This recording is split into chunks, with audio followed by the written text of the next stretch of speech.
Magandang araw. Ito pala si Ginoong Kurt Melvis Lautingge. At ngayon may tatalakayin tayo at ibabahagi sa isa't isa tungkol sa kalayaan. At patungkol sa kalayaan, magpatulong tayo sa mga filosopong, mga paham, gaya ni Ginoong Rainier Ibana at Teilhard de Chardin at iba pa. Ngayon, ano ba talagang kalayaan? Bakit nasasabing meron ito? Meron ba talagang ganito o ito ay katang-isip lang? Paano ba natin masisilayan sa totoong buhay, sa realidad, ang ganitong uri ng bagay? May sinabi ang paham na si Rainier Ibana sa kanyang sulating Allow a Reader, the Ateneo Collection. In Limbag sa Quezon, Office of Research and Publications, Ateneo de Manila University, taong 1991.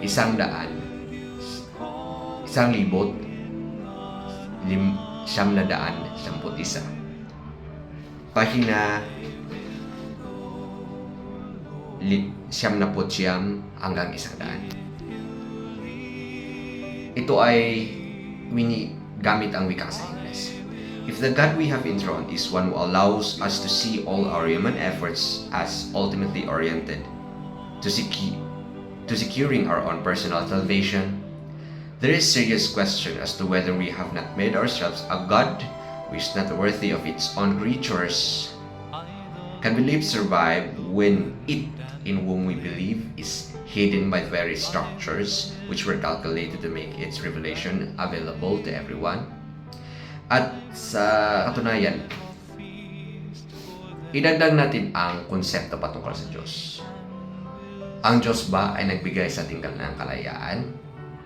Tayo ba ang gumawa nito? Or sabay?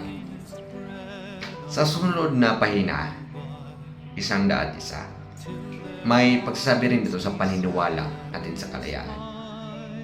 Isabihin natin na magkasabay sila. Belief demands courage. It is not merely the courage to suffer persecution for what one believes. So malaya tayong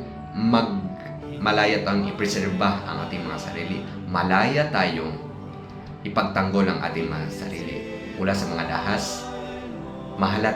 Malaya tayong tumayo sa sarili natin.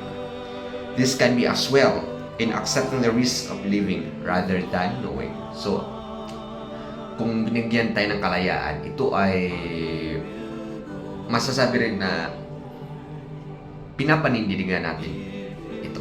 Otherwise, magiging self-destructive ang paksang ito. So, ang kalayaan ay parang hindi naman siya pinapaalis tayo sa ating lungga, ngunit ito ay para rin maging bukas tayo sa realidad. Patungkol rin sa mga isip ng yumaong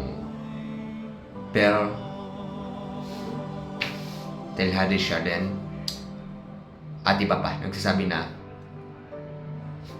two abstract goods like liberty and authority is the greatest drama and dilemma of times. So, kung sasalin sa Filipino natin, sa ating wika ay masasabing, ang kalayaan ay kapangyarihan ay minsan nagtutunggali sa isa't isa. Kailangan ito ng panahon. Kailangan natin ng mahaba pang panahon. Ito ay nasa proseso pa. Kung ang liberty o kalayaan, authority at kapangyarihan, ay minsan salungat sa isa't isa. May mga, halimbawa, batas na masyadong nagbabawal sa mga karapatang pagtao, may batas na pang self-destructive or suicidal. Ngunit ang mahalaga ay, ang kalayaan ay nandyan pa rin. Sabihin natin, ito ay pagsasabi na, andyan pa rin tayo. Ito tayo. Nandito tayo sa buhay. Malaya tayong tumanggi, malaya tayong tumanggap, malaya tayong bumuo, malaya tayong magwasak. At yun po ang may babahagi natin sa naway makatulong. Maraming salamat po